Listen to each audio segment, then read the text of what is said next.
And we are going live. Hi, everybody. Welcome back to Mom and Pop Comics Talk. We are your hosts, the co-publishers and co-parents of A Wave Flew World, your comics parents, Wendy Chintanner and Tyler Chintanner.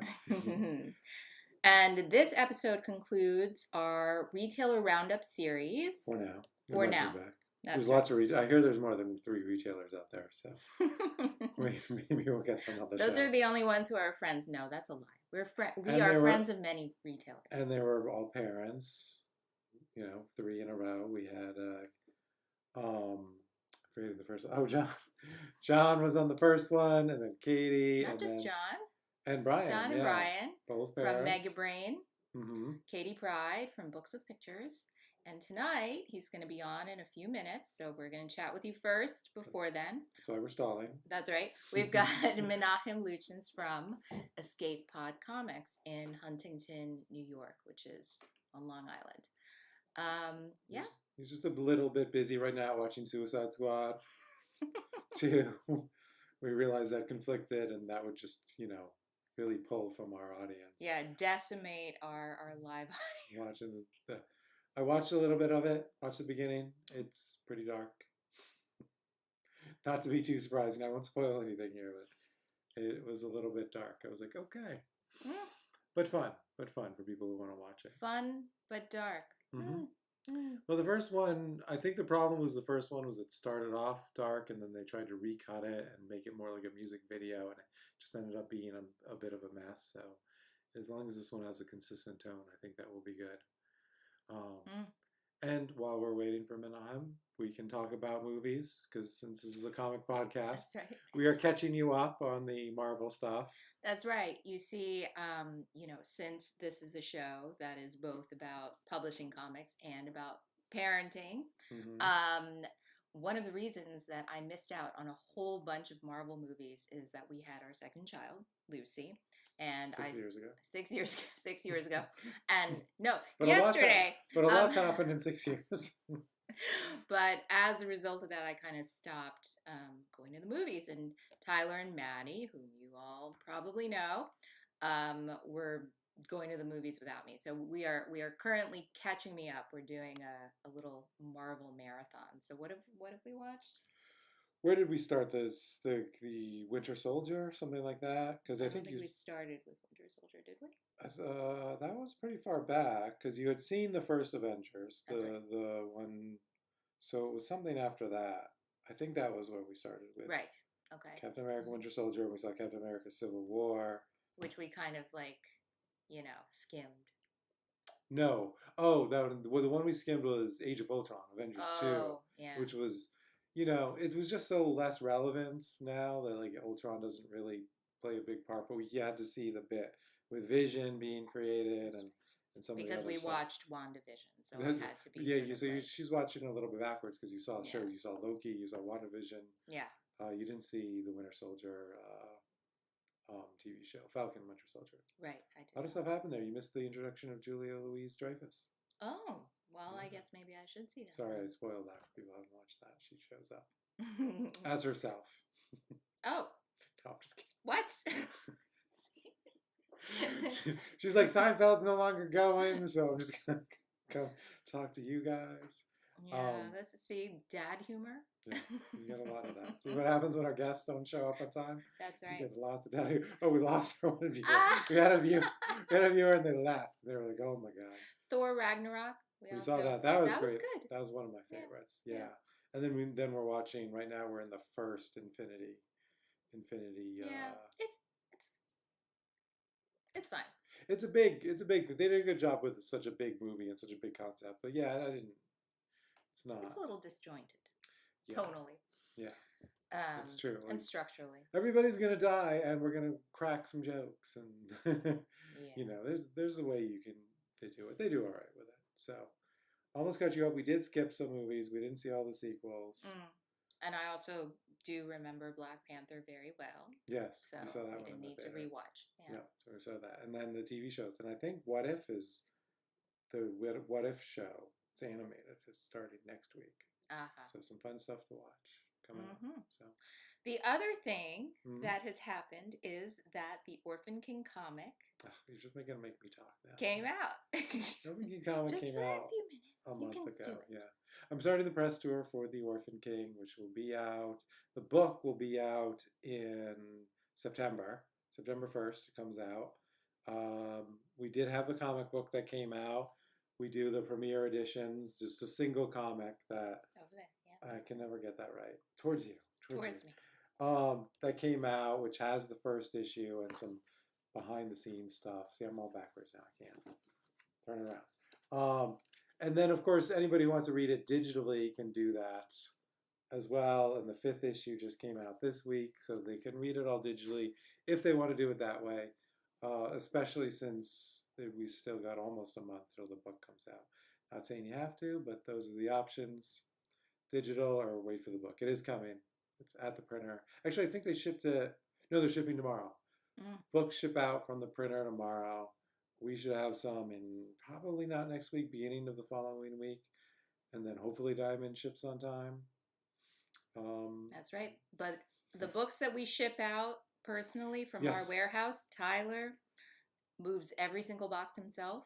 And he also packages and ships every single package personally to you. And they come signed by me, at least, because why not?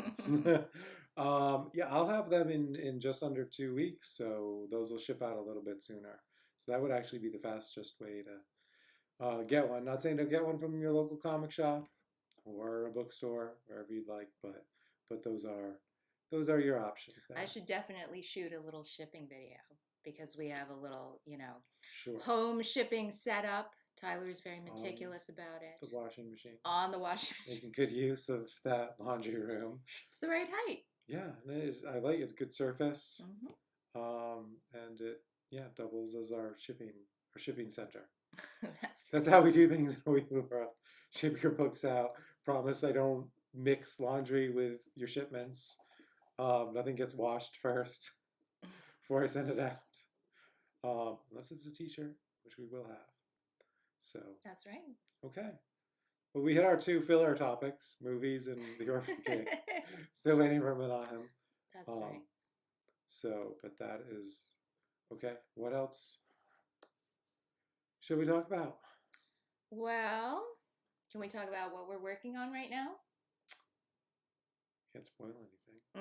That's true. I don't want to do any so we got a lot of things in the works. We do. That are coming. I don't know why we do it. And then we do the show. We're like busy making comics all day, and then we just come out here to make people listen to us talk. But there are some cool projects coming down the line. Thing with comics is you have to start way, way in advance. I hear artists like to have time to draw things. They don't like it when they're like, I need a 100-page graphic novel next month. So it's good to give them some time. And then we got the whole press tour and everything like that. So absolutely. I mean, development time is key. I mean, not just for production, which requires really a full year, and also like marketing and publicity, but when you're working on a project, it's really important to let it sit. Because once you come back to it with fresh eyes, it's definitely going to be leveled up. Well, that's what I love about the comic process, is because you can write the script, one version of it to send to the artist. They draw it, you get the art back, you can revisit it, change the word balloons, and just confuse your artist because that's not what they were saying. When I try not to change it too much, but you do it afresh at it. Give it a good look before it gets lettered and get the word balloons on there. He hands it over to me, and I sort of. Oh yeah, for sure. We'll go edit my script, but then just give it a good change before it gets lettered on there. So. But we can go over our fall line since that's announced. Oh, okay. Let's talk about our fall lineup as we're waiting for Menachem. First in September, we have the Orphan King graphic novel, our second YA graphic novel, which we both worked on as writer and editor, and that's coming out September 1st, so coming up. The very end of September, beginning of October, we'll have our Halloween-themed anthology, music horror-themed anthology, Deadbeats 2. In time for Halloween. London in time for Halloween. Yeah, we like to get that those themes down. So that comes out very 1st of October. No, yeah, very 1st of October. We'll also have the Phantom of the Opera graphic novel adaptation offered again. So that'll be out. And then also in October, Dead Legends 2, a couple sequels. The martial arts action adventure comic is back for a second round. Gavin Smith, James Maddox are doing a really bang up job. I think this second volume was a good step up from that first one. Yeah, first one was a lot of fun, and this one just looks great. So I'm excited for that to be out. We also have that premiere edition. Oh, this actually comes out next week. Speaking of premiere editions, Dead Legends, we like to do that first issue. I still can't remember the right direction. Towards me. Next week, which is August 11th, Dead Legends premiere edition. And see, that's a cool thing about AWBW World Comics. I do believe our guest is here. We do premiere edition, single issues anyway, first issues before the book comes on. And then let's check. Menachem, are you here? Yay! Hey, sorry about that. It's all right. That's okay. We've been doing the show. Let me. I gotta pop you on here. You ready? Are they ready for me? Is the question. All right. Here he is. Welcome to the show. Prime the audience for me. Yes. We primed them. We were your warm-up act. We told them all about Suicide Squad and the Marvel shows. I've been catching up on all the Marvel movies that I missed after Lucy was born. Did you see all the tweets I did with those, or you just saw the Loki? I saw the Loki one. Did you do more than Loki? Yeah, I think the problem is that I retweeted that one, and then I retweeted that one, and then I retweeted that one, and I don't think you saw each of those. The next one said something along the lines of, I've been informed it's not that kind of YouTube show. We're actually going to read the week's new comics and tell you the history of every single character who's referenced in them. Okay. And then I retweeted that one 5 minutes later and said, I've been told it's not that kind of YouTube show. No. And instead, we're going to talk about Silver Age artists and how wonderful they are and how no one working today is as good as them. Oh, okay. Then I retweeted that and I said, I've been told it's not that kind of show, so I really don't know what it's going to be. I'll just Well, we like to leave it up to whatever guests like to talk about, but the concept, I think, is supposed to be this retailer roundup and what it's like to be a retailer, how comics are doing in them, how you see that side of the industry going, how you. So I went and I saw the Mega Brain one. Oh, cool. Yes, I don't want to I skimmed it. I don't want to watch the whole thing and get too many spoilers for the sort of questions we'll be asked. But I didn't find the Books with Pictures one. Is Katie's not on the YouTube channel? I don't know. There might be a delay. YouTube, not Twitch. What's that? I'm old. I used YouTube and not Twitch. Oh, yeah. Well, we will look into that and make sure that it's up on our YouTube channel. I think because I wonder if they don't go live immediately. Yeah, I'm sure they take some time. Yeah, because I think we had the stream. Because we want to entice all the viewers to watch it live. And Nobody watches it live. I don't know the plan. We should probably put it up. Guys, right I do a video. I just did my 434th episode of my daily update since COVID. I'm well aware of how few people watch things live. Yeah. That's amazing that you do so many of them, because these can get kind of exhausting. We like doing them, but we're like once a week is like max. Well, so that's the whole point of the daily update, is that some of them are 5 minutes long. Yeah. Right. Some of them Tuesdays I try to do all the new books that are out on Tuesday release, Wednesday. But Wednesday it's easy. I have a customer who's homebound and he calls and asks what new books came out. So I take the camera and I go over and I say it to him while I show. So a lot of it was much easier with COVID hours. Yeah. It was noon every day, and even when we reopened during COVID, I was opening at 1 p.m. Okay. Right. So we right before summer and spring we opened at 12 now. So now they're all live from the comic shop, and people walk in and I'm talking to my camera or my iPad or whatever. But you do a bang up job on social media. You're just you're really good at it. Weird. It's not. I don't think I make good advertisements, but I think I make fun content. Yeah. Okay. Yeah, absolutely. Well, but that works. I think I actually. I did social media for 4 years before I opened the comic shop. Oh, you did? Just for 1 or 2 clients, because I was on Twitter within the first couple of years of it going public.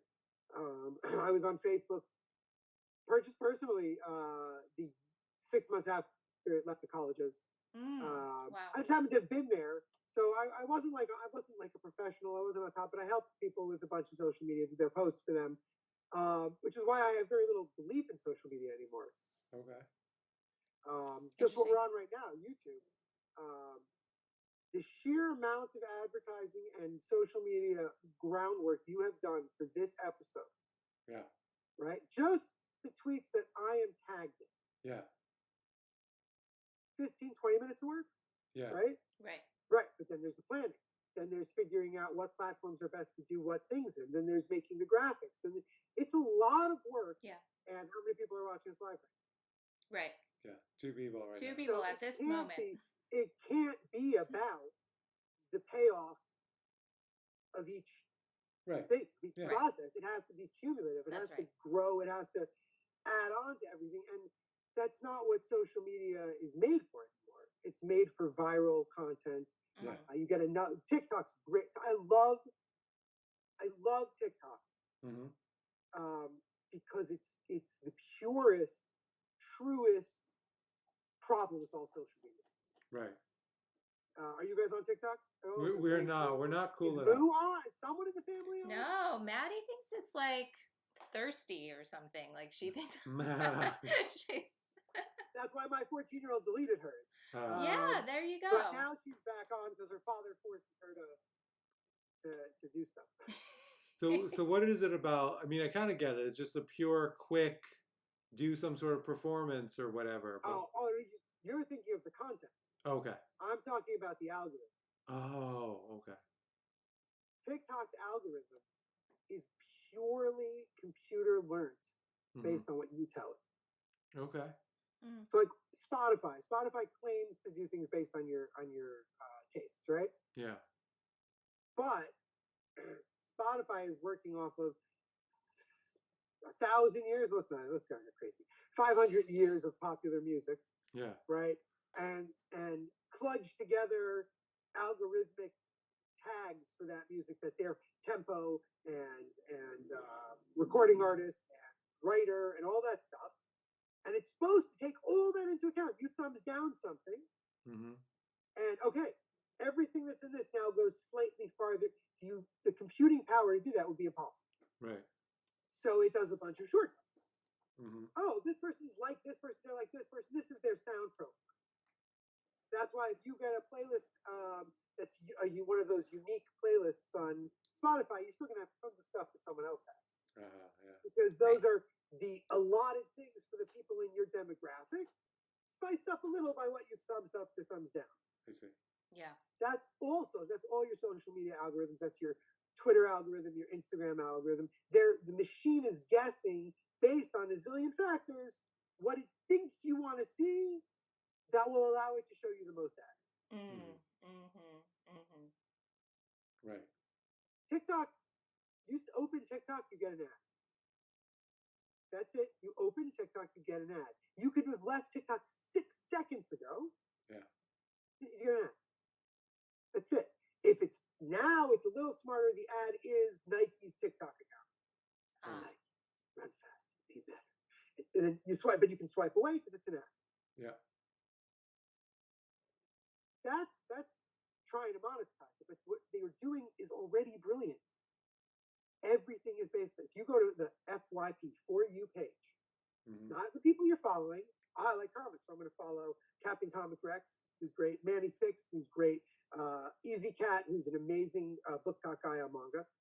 Okay, those are the guys I'm following. They're going to show up in my For You page. But the second I swipe away from something, that content's going down and how much more of it they're going to show me. TikTok really sticks you into a hole very quickly. As soon as you start making choices, it's delineating what you're going to see. It is impossible for any two people to see each other's TikToks. Every choice you make in going through TikTok, you're going to see less stuff. Now, you and I could both be deep in Bo Burnham TikTok. We love all the videos and everyone doing their lip sync to it. But I also like the Bee Lady of Texas. And I go onto my following page and I look at all of her videos where she, Asmar style, talks about removing these bees as you watch videos of her taking wild hives. So we're both in Bo Burnham, but you're not watching the feeling, so you're not going to get the exact same experience. Right. So it doesn't matter how good your content is. It doesn't matter how perfect your hashtags are. You're not getting anything unless you go viral. You have to go viral, and you have to go viral multiple times, so that it makes an impact. I had one video of mine get 12,000 views in a week. Wow. Yeah. It got me about 10 followers. Yeah. That's it. Because that was great. That was great. I liked it. Then I swiped away from it. And I don't use the exact same hashtags every time, so they didn't necessarily see more of my video. The video that I did got popular because I was singing along to a song, and that song is getting in everyone's For You page. I see. But mine wasn't so exceptional that they're going to go track me down. Right. So my next video has 300 people see it. Yeah. And my next. And it's a totally different engagement tool. Yeah. Which means that it's purely from where I'm coming from, not as a giant brand, not as someone who has hours to dedicate to this, but as someone who has to then use this content elsewhere. At least half my TikTok content is on all my other social media. Right. Which is not true of a lot of TikTok content. I see. I can't do the single long stuff very easily and put it into Instagram. Yeah. So I have to think when I'm going in there, what kind of content I'm going to make that's going to be fun for TikTok, but I have to ignore the algorithm. I have to just make the content that I think will be fun for people to discover. Could be 6 or 7 months from now. So it can't just be the new comics. It can't just be comic reviews. It can't be about the hot movies. So I find that it's allowing me to think about the stuff much more interestingly and see other people's perspectives, because you go on TikTok. Hold on. Getting a unique perspective. I know. I gotta read this one. You go on Twitter, Instagram, YouTube. I want to say Facebook, even all of these things, and it's gonna be true of all of them. When you look up things about comic books, you will see people talking about superhero movies, people talking about merchandise or collectible comics, people talking about great old comics they read or great comics from this week that they read. And that is predominantly what the internet is talking about when they're talking about comics. Right. Because to be a good content creator, you got to put up tons of content. Why do the kayfabe guys do a video every day? Because they have to. They have to. Yeah. They absolutely have to. And it's Ed, so he's in heaven. And he gets to spend 4 hours editing a 45-minute video about how amazing Barry Windsor Smith is every day. He's in heaven. It's a great break from drawing for 17 hours straight for Ed Pisker. But for the rest of us, it's not doable. Right? You guys have had basically weekly content on this channel. Yeah, exactly. Yeah. Yeah. And YouTube is basically telling you, I'm sure, in many different ways, that that's nowhere near enough to gain a new audience, to get people involved. Right. Because that's the goal of social media. Yeah. But everyone forgets the old goal of social media. Okay. It used to be the thing we talked about when I got out of social media in like 2014, 2015. I stopped even trying to help people with it. But up until then, at least, engagement was always what it was about. We talked about engagement. And it's the same thing with a comic book store. Yeah. It's the same thing with anything. You can get a zillion people through the door, but if you don't have things to feed a zillion people, it's not going to matter. Yeah. You can get 10,000 followers in 5 days following trends on social media or hiring people to run your social media for you. Yeah.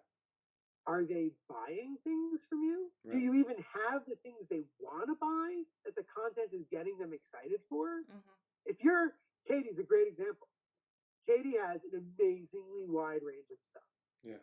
Books with picture. You guys spoke to her. I assume, again, I couldn't see the episode, but I assume she mentioned her new employee. No, actually, we didn't talk about that. But yeah. Sorry, I'm in a very social media mood today, so that's where my head is. Katie hired a new employee, and she's taking care of their social media. Right. And it's a dramatic change, because it's one person sitting down who cares about the stuff, who likes doing it. Yeah. and they're making really fun content, and it's always book centric because it's books with pictures. So there's always books focus. So they did a Lizzo song, all the different boys she likes, right? The different kinds of boys, and it was different comics, and and there was the skinny boys with the little zines. It was really clever. It probably took 2.5 hours to do. Mm. Yeah. It took a lot of time to film. Yeah. Katie doesn't have time to do that. Right. Yeah. And when she did this employee, I don't believe so, make it that it's clickable on Instagram to click that and get the exact look that's in the song when you paused it and got it, because the Nike ad lets me do that. Mm. I see. The Barnes and Noble ad, the Kinikioke bookstore ad, they do that. Yeah. I click right out there and I can get it. That's added to the work that I have to do if I want to compete. Right. But if I want to engender a shared love of comics or stories or the medium, just so that people think of me as someone who loves comics and they love comics, they might come and buy something from me. They might take my word that something that only I have is worth that, and buy something from me. Yeah. Because they engage with me, because they care about the content I'm putting out. Jessica Abel. Jessica Abel has a whole, I don't even know what to call it, philosophy class that you can take on how to be a creator. Yeah. It's a free course. You can take it online. You can get emails. You can do the practices. And now she's interviewing people. Today they did an interview basically like this, except much higher level. No offense, guys. Jessica Abel, and no offense to me at all. Spike Trotman. She interviewed Spike, and they talked about being effective. It's about being effective. It's being a useful person for yourself to accomplish your goals. Right. Yeah. In other words, how to be a useful artist, not driving yourself crazy. Right. Yeah. Well, Jessica looked into this because she was a teacher. Right. So she does this. She teaches social media. She teaches all this stuff. And the big point is you can't do all. Right. You can't. You guys publish. Yeah. Both and different stuff. Yeah. And kids. Right. You know, but the average consumer, I don't just mean of comics, I mean when we turn into consumers, we expect Amazon, Google level service everywhere we go. We might be willing to admit that I know that I'm not going to get that. I know I'm not getting next day air free. Yeah. But, I said I wanted my books. Where are they? Oh, I'm sorry. Did you drop me an email on a Monday that you wanted your 5 books in your hold that make up, 6 months of your order? I did other things. Yeah. It's it's a week later, and I am sorry, but you didn't, that's a screw up on my part. It's not a forgivable thing because he only gets 5 books. Yeah. But thank God I have wonderful customers who are patient with me. Right. Thank God I've engendered that idea that we're all in this together because we love comics. So let's back up. Yeah. Let's back up and introduce yourself. Introduce your store and tell us about. Sorry, you know what it is? I get so used to talking to, since COVID, just talking to people like this. Yeah. Now, like, I sort of feel like it's all right. My name, for those of you who don't know me, which is probably everyone, my name is Menachem Luchins. I own Escape Pod Comics, which I'm currently in, by the way, because I have 4 children at home, one of whom is 18 months old. So we decided I'd stay at the store for this. Escape Pod Comics, which is in Huntington, Long Island, which is in New York, if the accent doesn't tip you off. Not as beautiful as the Hudson Valley, I'll give you that, but pretty nice area, kind of upscale. And we opened 8 years ago with the stolen motto of Friends of Lulu, which I'm sure is going to show up backwards here, but comics are for everyone. And really exemplified it. It's really funny to say this 8 years later. It was a big deal that we had a dedicated kids section when we opened. It was, people went, there's kids comics? And I'm like, there's like 3 Raina Telgemeier books. There's all of Bone. There's all of Amulet. There's, that's the basics. There's at least a shelf or cabinet of kid stuff for every comic book store. That was 8 years ago. So we try not to get stuck in the idea though of kids comics, and we really do try to find a range of comics for everyone who might be buying a comic for any reason. So we have dollar back issues, we have new single issues, we have graphic novels of the adult nature, we have graphic novels of the nonfiction nature, we have manga, which of course has expanded immensely in the last couple of years. We have zines, we have collectible old issues, but we don't buy collections, so we very rarely have keys. And we just try to have a real smattering of all kinds of comics. The thing that we have less and less of as time goes on is anything that's not a comic. Okay, good. You do a lot of hand selling. Well, I like to think that the store does a lot of hand selling. Mm-hmm. Two women just walked in today, and as they're walking past me, one goes, there's a comic book right by my house. And she goes, oh, there is? Should we go there? Obviously, one's visiting the other. Yeah. And she goes, yeah, I can't hear them. They'll walk away. Mm-hmm. And then louder, one goes, a lot of comic shops are like, they're not. Like, you can't even go in. Mm-hmm. And the other one goes, oh, yeah. Mm-hmm. And meaning they're not welcoming to women?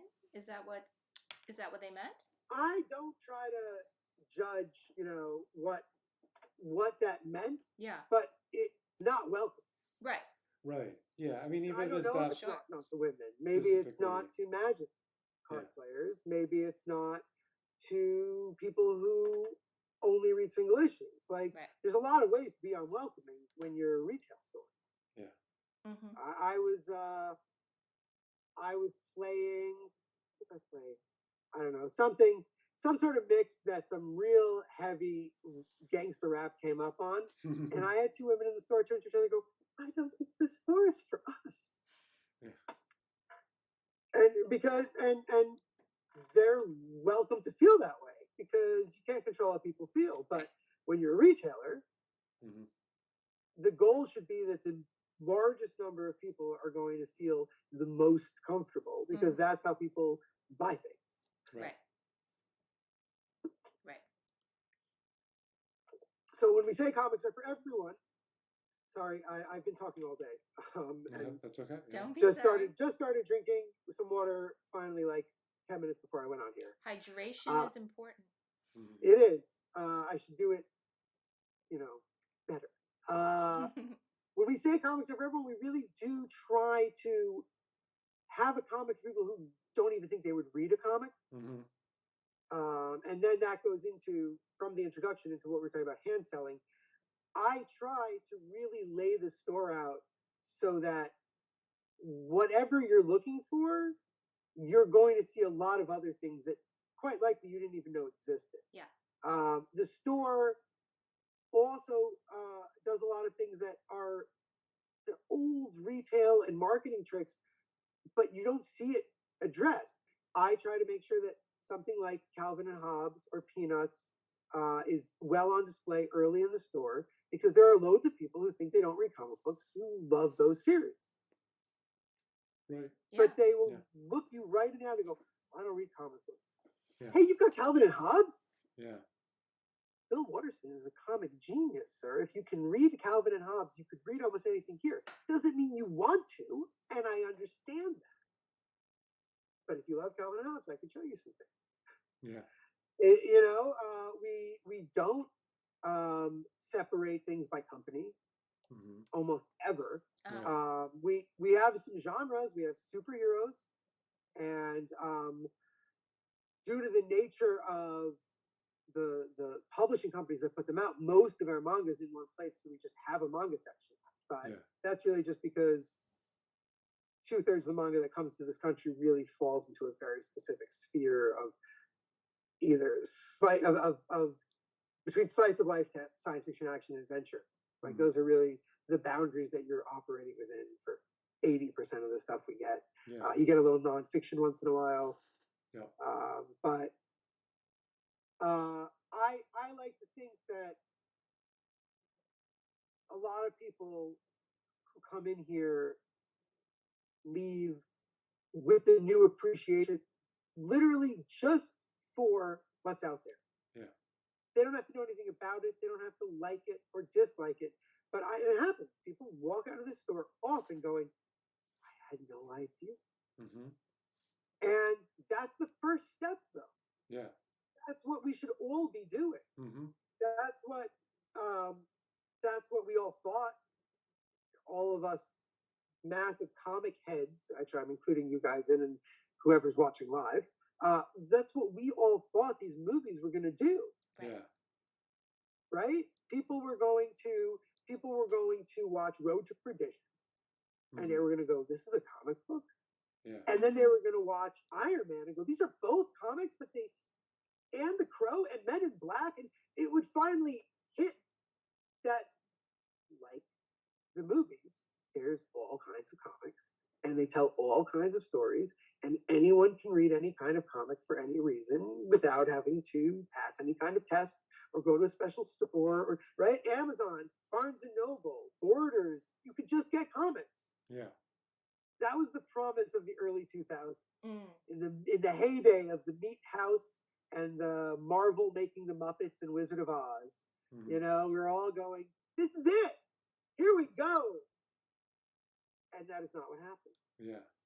Which is why we need stores like you and Katie and Mega Brain and things like that who are making it welcoming for people to come in, not just to feel comfortable in there, but to, like you said, maybe they didn't pick something up, but they saw some things that they're like, oh, I appreciate this, or I can understand why people would like this.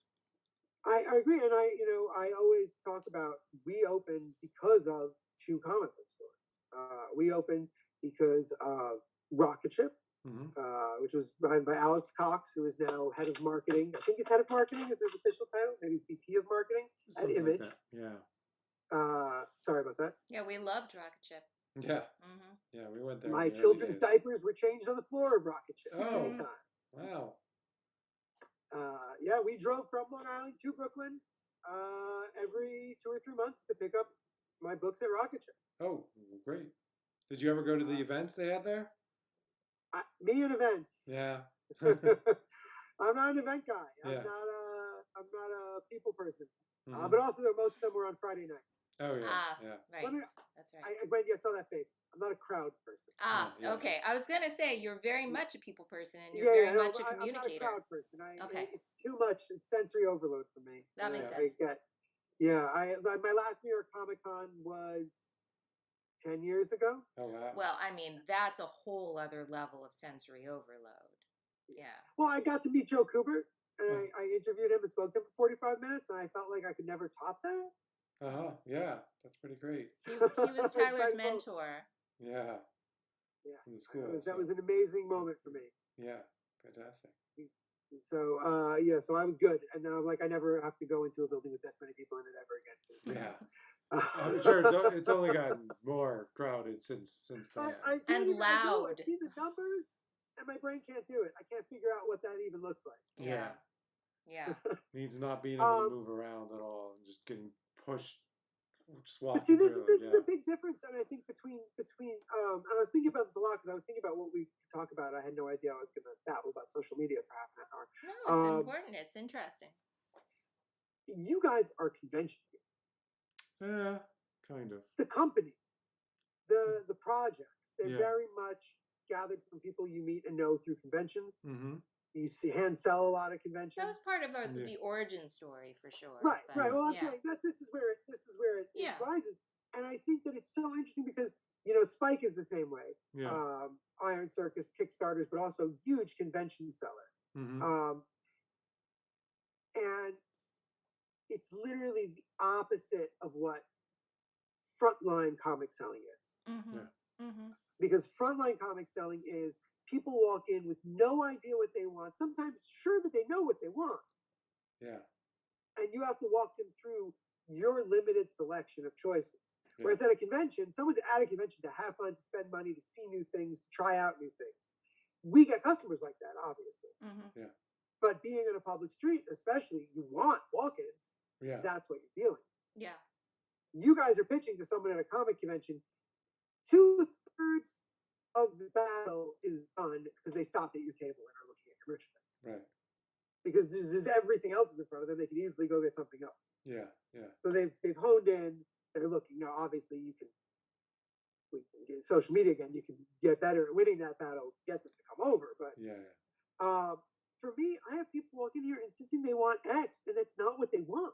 Okay. They just have no idea that X is, as a comic, is not the thing that, I had someone walk in here and say they were looking for Batman comics, and through half an hour of conversation with her, I found out she's watching the Titans show, and she really wants to learn about Nightwing.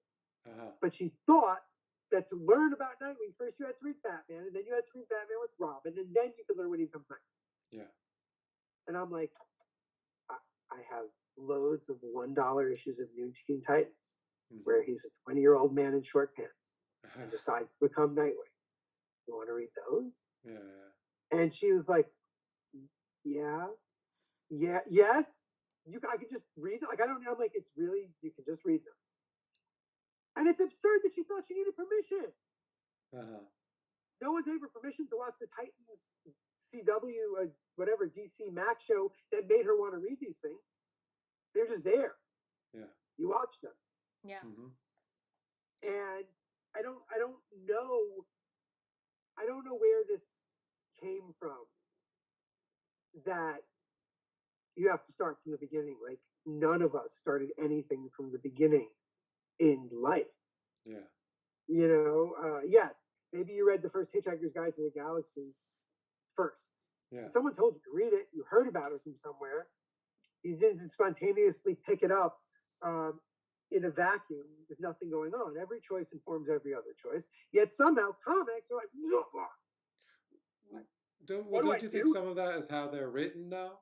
Because I remember, I did that, picking up comics in the 80s off the spinner rack, but most Spider-Man comics just were a one. Who's reading Spider-Man? No one's reading Spider-Man, dude. People are buying Spider-Man and putting it in little plastic prisons. Who's buying Spider-Man off the shelf? I don't know. I just know I bought them in the 80s, but I'm saying back then they were just one-off stories for the most part. Or it was a big deal if there was a 3-parter or something like that. But sure, but when you read a 3-parter, part 2 started with, boy, we're in a jam now that Immortus has the Infinity Gem and we're blah, blah, blah. Right, yeah. It caught Guess you up. what? They still do that. Yeah? Every Marvel comic, worse. They have a previously on page first. You can pick any of these books up and read it. There's no issue with that. They're garbage. So you shouldn't. But you could. I mean, you had to pick Amazing Spider-Man. Like, you had to pick the book that writer doesn't like writing superheroes and told everyone he was in it for 10 issues. Who's about to celebrate his 60th issue. Like, you picked a perfect book. I don't, because I haven't even read it in 30 years. You're totally out of it. Yeah. You should be. Yeah. You're welcome to be, and good for you. Yeah. There's I think it was Paul Levitz. It's a golden age of comic book reading. It's between the ages of 8 and 14. Right.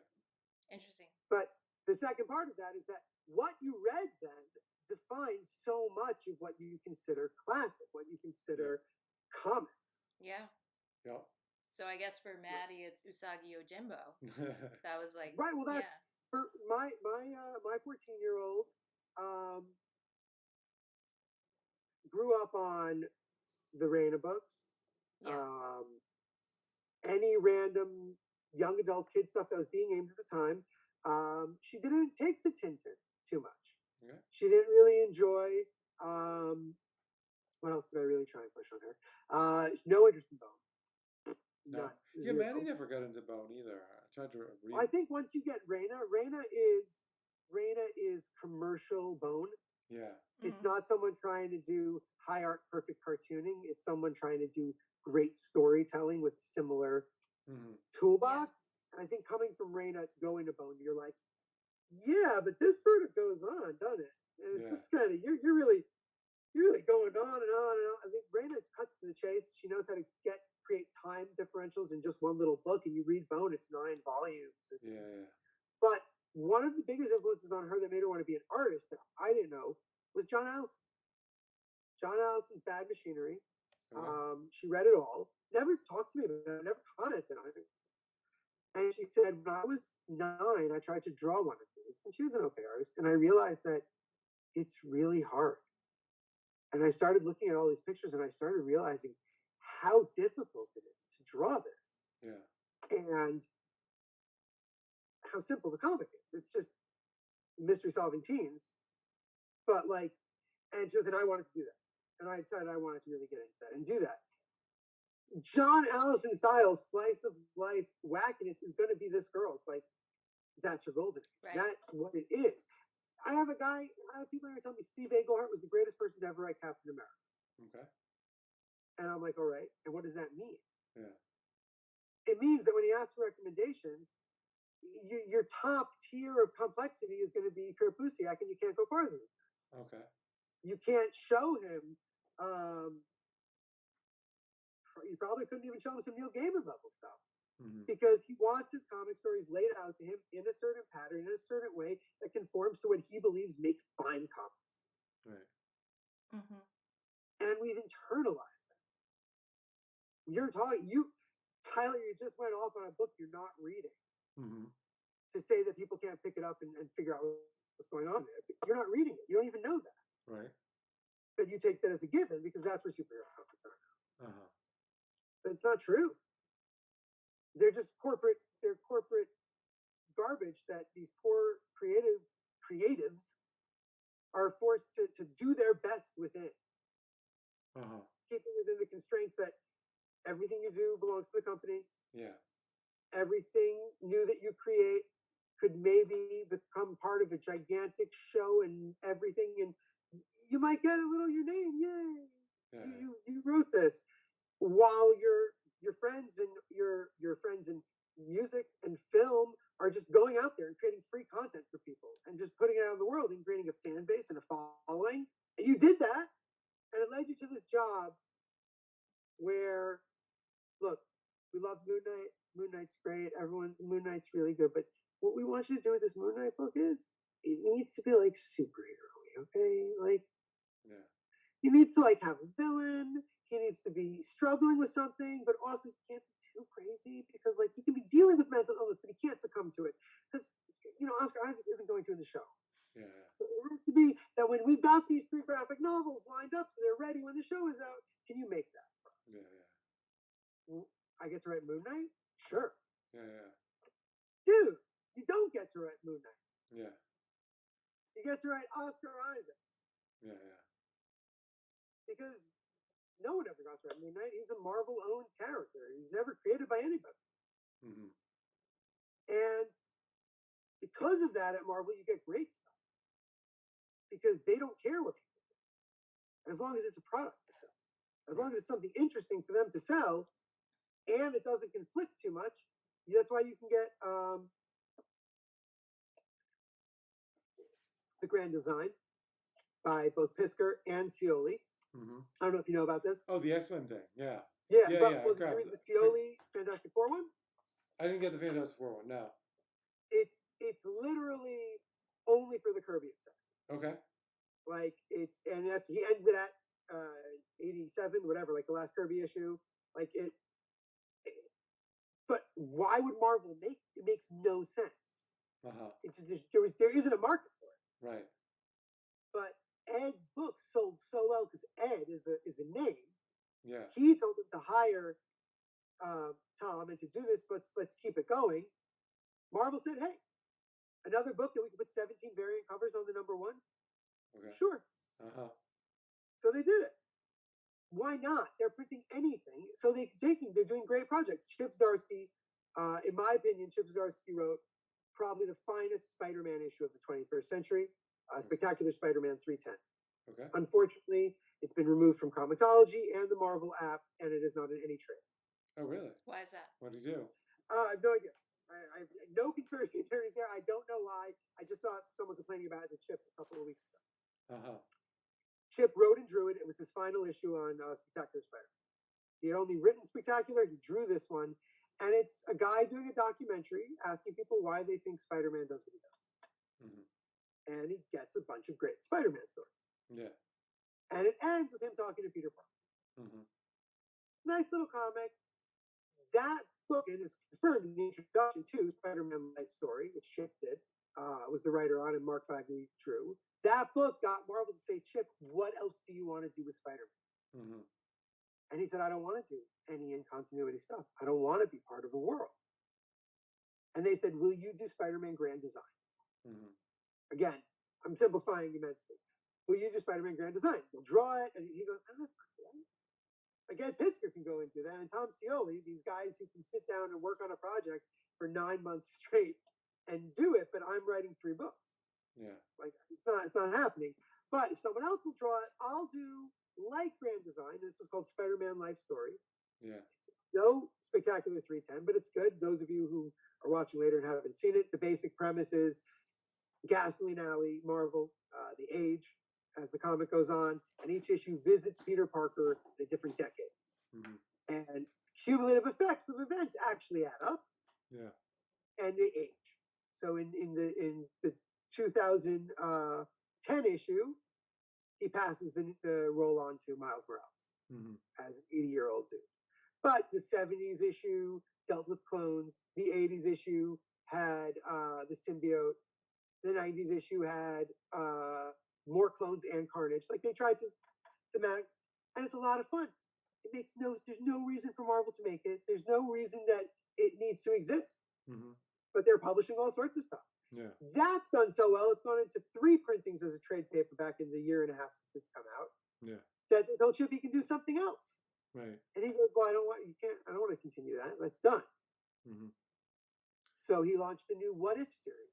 Right. 4-issue, currently going out. 4th issue just came out. It's going to be 5 issues in total, called Spider Shadow, in which it's a classic What If. One little moment changes Peter Parker's life, and he keeps the symbiote, and he becomes that. Why did they let him do that? I don't know. I mean, you tell me. And how does that relate to you? Like, does that help you out as a retailer? So it helps me out if I keep up on it, if I'm paying attention to all this. Yeah. If I'm seeing that no one's buying the Nick Spencer Spider-Mans except the collectors. Yeah. And people are picking off the shelf just to grab something. They don't know what it is. Yeah. But Marvel's letting someone do a miniseries that I can push my readers to who read single issues, and then I can sell in as an evergreen on the shelf because you don't need to know any continuity for it because it's a what if. Yeah. So why? But Marvel's doing it because there's a TV show called What If airing next week. Yeah. So they want more what if content. Chip gets to do a crazy little story with again, I forgot who he worked with on it, but each one he gets to pick the artist because they want him to do this stuff because they know it sells enough single issues to be worth printing, which not everything does. Right. And my job is infinitely harder to go through this stuff, but what I'm pulling out when you pull out your what's it called? Tasharoon, your muck encrusted gem, your Spider-Man story that actually means something, it's a banger, as the kids say. And it's true with Superman, it's true with Batman and Wonder Woman. There's great stuff happening with this. It's just it's drowning in just non-stop, endless product. Yeah. You know, A Wave Blue World makes a quality product every single product is going to make. Thank you. Something gets put into the anthology and you're like, guys, this is like, yikes. You do something about it. You know, you get the whole anthology falters if there's 1 week story. Right. But that's not how it works in the corporate comic market. Right. They need to print enough copies to get their good discounts from Mexico. You know, they have to print up 100,000 copies every month so that they're at this discount tier. If they drop to 999,000, they're paying more per copy. Right. So there just has to be product. Yeah. And it's not just Marvel and DC. Boom with these variants. Yeah. Image with the variants. All the store exclusive covers. This is all a game that keeps these companies running. Sans the content. It's not about the content. It's not about what stories they're telling. So therefore, do the stories matter? I would hope so. But I guess for them, you're saying they don't so much. How much power do you think retailers have to kind of form tastes and to for example, move product that is coming from small publishing companies and independent publishing companies? How much power do you feel like you have as a retailer to do that? So that's a very interesting question because it really comes from where you're coming from. Yeah. As a customer, I have customers who would tell you that I have the ultimate power. That if I tell them they must read this, they'll read it. Mm-hmm. But the reason I have that power is because I would never tell them to read something they wouldn't like. Yeah. Mm-hmm. So I can't tell them to read anything. Mm-hmm. It doesn't work. And I've had people go, but I like this. And I go, and then I show them something and I explain why they like it. And they go, and what about that? And I go, oh my God, yeah. What was I thinking? Yes, you should get that. And they go, well, why didn't you recommend it? I didn't come to it yet. Mm-hmm. And they'll still pick that first one. Yeah. Sometimes they'll ask me, why wouldn't I want to read it. Yeah. Go, everything, go ahead, read it. I'll tell you why I wouldn't think you'd like it. There's a dead baby. The art style is abstract, and the lettering is hand done and kind of tiny. And they'll pick it up and go, no, I want to read it. Mm-hmm. Go right ahead. And they might, and then I have to change my view of them. Uh-huh. But in their mind, I just go, this is perfect, this is perfect, this is perfect. Mm-hmm. Yeah. Mm-hmm. Mm-hmm. In a publisher's mind, Yeah. I go, I like this. Mm-hmm. You should all read this. Mm-hmm. And it's neither. It's none of those things. Yeah. It's literally a confluence of a zillion factors. How many times they've been in the store, how much they trust my recommendations, what their reading habits are, how honest with me they are. I have people embarrassed to tell me the things that. Mm-hmm. And I'm like, but I literally don't know you. You just walked in the store. Yeah. And they go, I don't know. I don't know how to talk about it. And I'm like, okay, well, you can look around and tell me what catches your eye, and I can tell you what happens in it. And, but there's people who just don't want to talk about what they like, and there's people who literally walk in the store and go, "Do you have this? Yes. Where is it? There. Okay, thank you." And they walk out and they get it. They're not going to look at anything. Yeah. So I honestly, I don't know the answer to the question. Yeah. I don't know how much power I have. Yeah. The question is a social psychology question, actually. So, yeah. And I think that different people feel different ways. I asked the question of Katie in a slightly different manner, and and I think that she feels that in her store through her curatorship that actually has a lot of power to form taste. Well, so that's a thing that I actually consider that a higher level thing, though. Yeah. Because I don't think. I have a very big issue with comic stores that claim they have everything. Mm-hmm. Because no one has everything. Because every shop is curated. When we say that Katie curates her selection, that would imply that Mega Brain isn't curated, and Oh Yeah isn't curated. No, they're all curated, of course. They're everywhere. Yeah. And Midtown is curated, and Newberry Comics is curated. Yeah. Yeah. And that is a responsibility, though. That's not us defining what the tastes are. That's supposed to be responsive. Mm-hmm. And that's supposed to be for the health of the store and the customer. Mm-hmm. Mm-hmm. Like, obviously, yes, we're going, I'm going to carry books with people who Katie doesn't like, let's say. Yeah. And Katie's going to carry books with people who I've never heard of because they only self-publish in Portland. Yeah. And are in that Emerald distro that I can't get because I'm all the way out here. Mm-hmm. Oh. There's a zillion things. I can't get short box comics. They're a wonderful distributor out of England. She has a direct site on her website. Yeah. People can buy her comics for a normal price. The distributor who does it only does big giant bulk companies. I reached out and asked about getting otherwise, and I never got an answer. Yeah. So as far as I know of no regular single store that can get short box in their store. But the average consumer can buy them directly. Right. Today, someone bought this is why I have trouble with these sorts of questions. Okay. Because I don't think that it's healthy to view it as us defining tastes or making tastes. Because when we're curating our shop, what we're really, our responsibility is to show off the medium. Right. Mhm. So we have to stock things. I stock plenty of things that I don't like, and that Yeah. I don't think are even the best of the medium can offer, and sometimes that I believe are puerile and terrible. But we, people want to see the puerile and terrible. That's that they enjoy it, or they that's the only comic they've ever seen, and they need that as an anchor point to go wide. Mm-hmm. Like, you have to stock stuff. I'm not saying that anyone can come in and say you need to stock blank, even though he's been canceled. How dare you not get his work? It's important to the medium. I'm not talking about our responsibility to stock important work or good work. Mm-hmm. It's our responsibility to make a store that anyone who walks into is going to go, wow.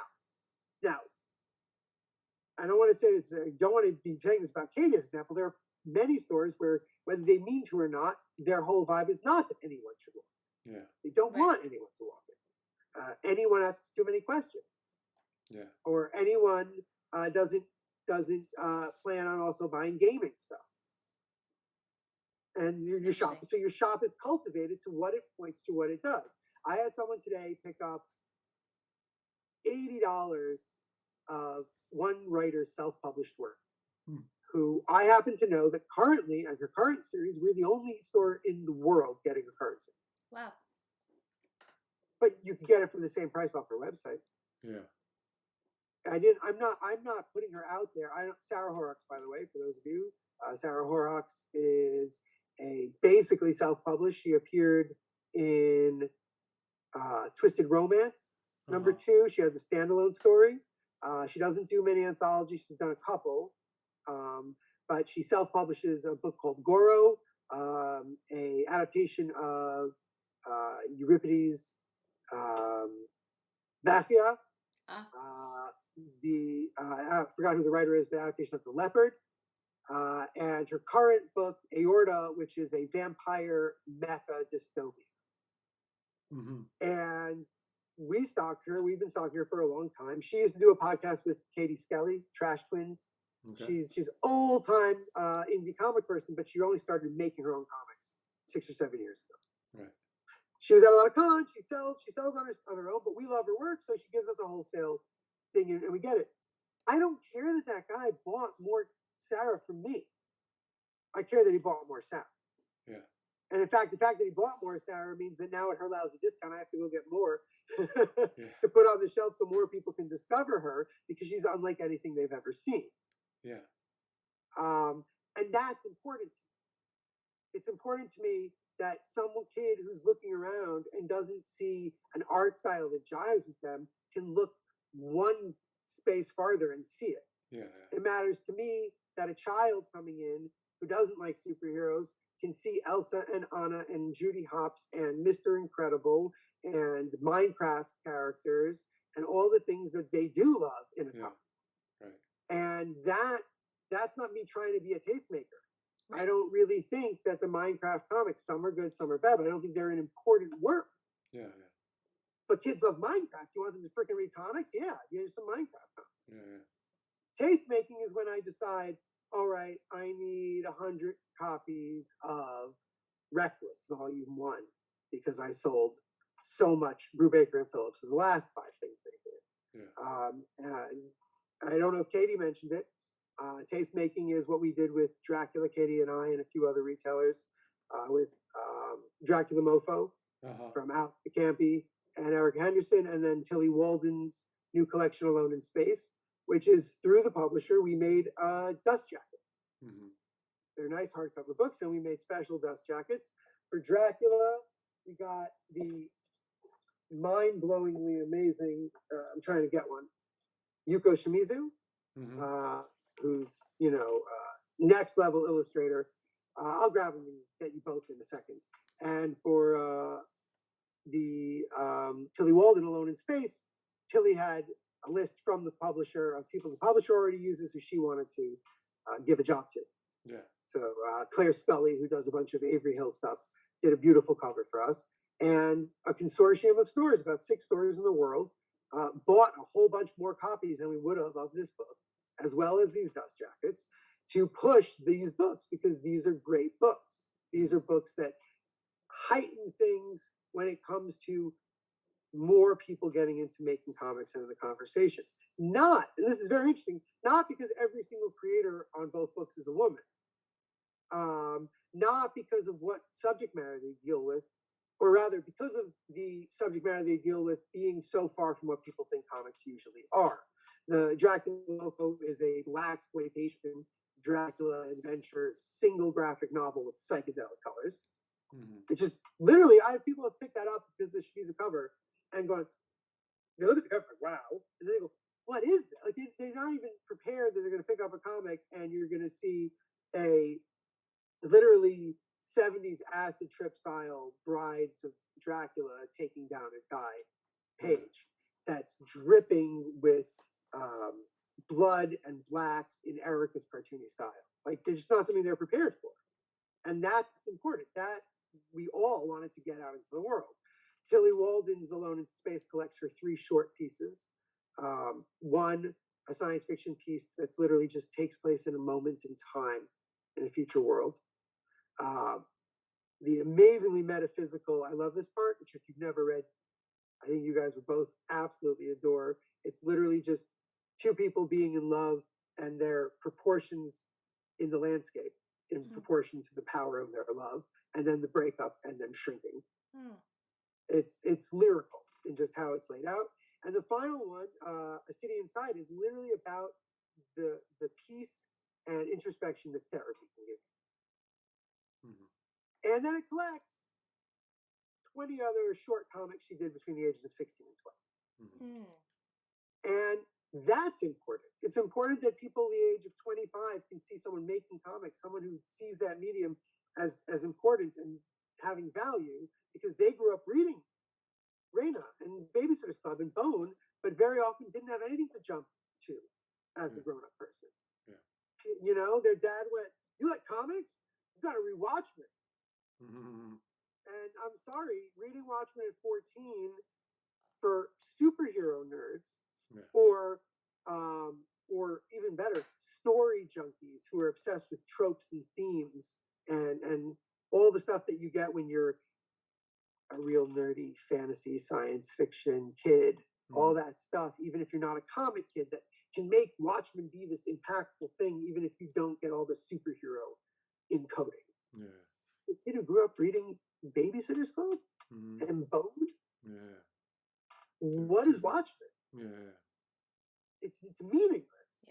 You know, Watchmen, Citizen Kane. Go show Maddie Citizen Kane. Just watch it. When I say anything, just enjoy it. Good luck getting half an hour through it. You know, and I don't mean it. It's not always a negative, by the way. We were watching Edward Scissorhands with our kids, and they refused to sit through it because it's just about people being mean to this guy. And my wife and I are like, no objection. Like, you guys are right. So I was like, but it's beautiful at the end. And she goes, yeah. I go, how's it beautiful? And she goes, he ends up alone in the tower. An old lady. She knows he's there. I feel like they're just, and I should watch this. I should watch people being mean to this poor guy so I can see that. Which sounds stupid. And she's not wrong. Like, it's a beautiful film. But they're really mean to him. Like this is not even as they're over the top bad guys, it's a little ridiculous. And Depp is so good with his innocent fawn face. And it's extra hurtful. So, you know, I remember it's the same thing like when I tried to show her He-Man when she was 8. She looks at me and she goes, "Is it a joke?" And I'm like, kind of. what? And she goes, no, like those YouTube videos, like Charlie the Unicorn, like that cheap little joke. I'm like, no, this is what we had in the 80s. This is what we could get if it was on a TV screen and not in the movie theater. This was the level of animation we could enjoy. And she's like, do I have to keep watching this? And I said no, and that was it. You know, they've got better choices. Why should they read this stuff?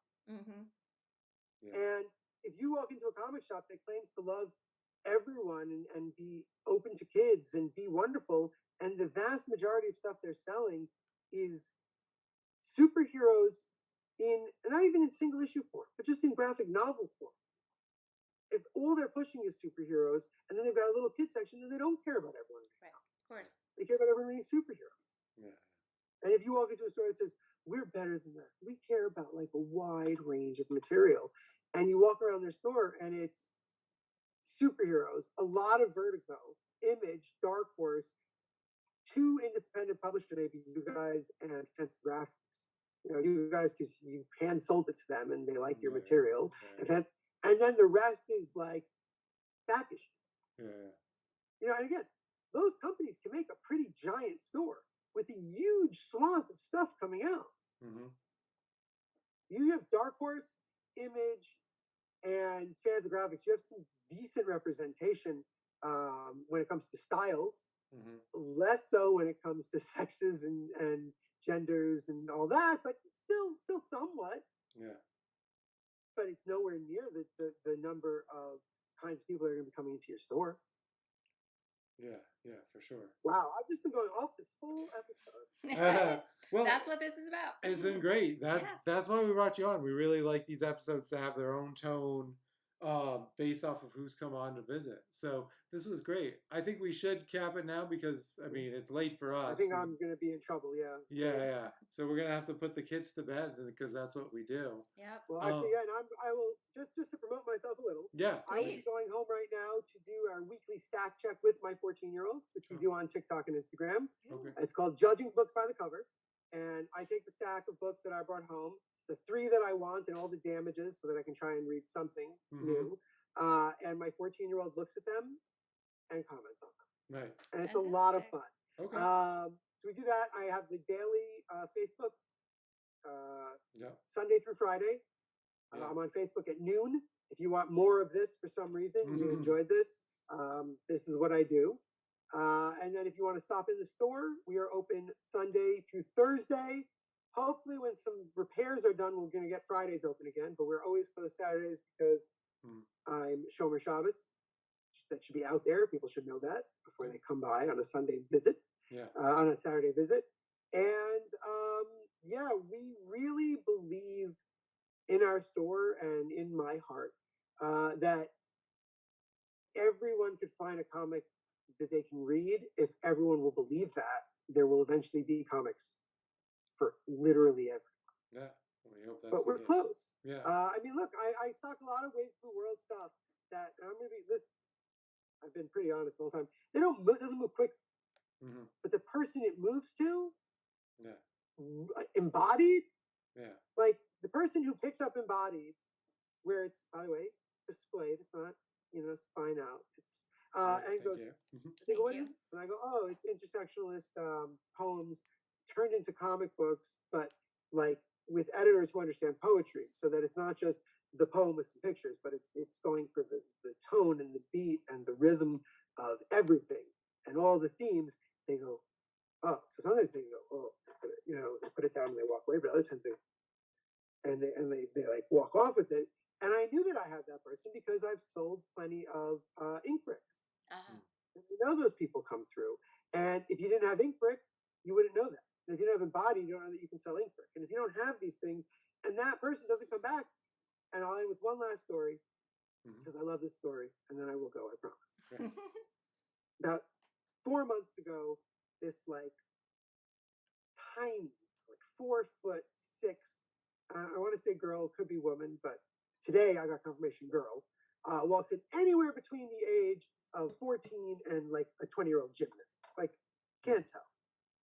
And she goes, she's with her friend, they're talking, and then she goes, excuse me, do you have gay comics? And I'm like, I mean, yeah, but what do you mean by gay? Do you mean the creator is gay? Do you mean the couples in it are gay? Do you want something that's about being gay? Or you want something that's about like romance? And she's like, I don't know. Well, what do you have? So I brought her over to the teen section. We looked at a little bit of Tilly Walden. We looked at a few different books. And she and her friend, tried to decide what they wanted. One of them walked out with Colleen Venable's wonderful Kiss Number 8 with Ellen Crenshaw on the art.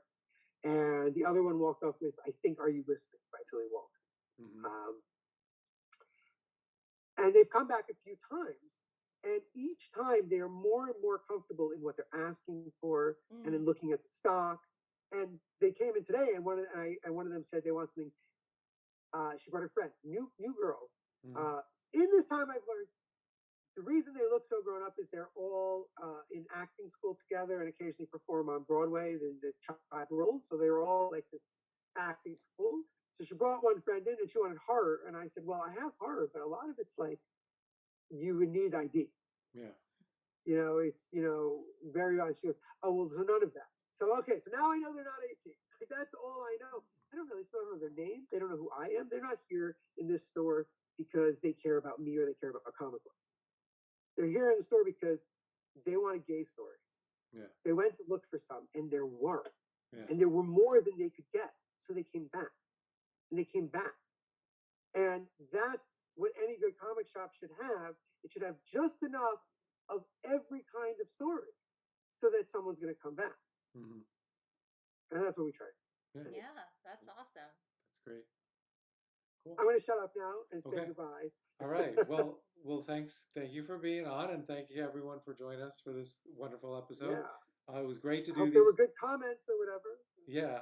Well, I'm sure we'll Always get them. looking at a few. Yeah, we just really like to have these, and we have them up. And whenever anybody wants to look up our conversations with retailers, they'll be on our YouTube page. That's right. And we're excited. I think You should have warned me beforehand. I would have been. Yeah. Earlier. So yeah, No, Nick Spencer, it's fine. You come at me, Nick. Have at it. Your Spider-Man is not very good. Oh.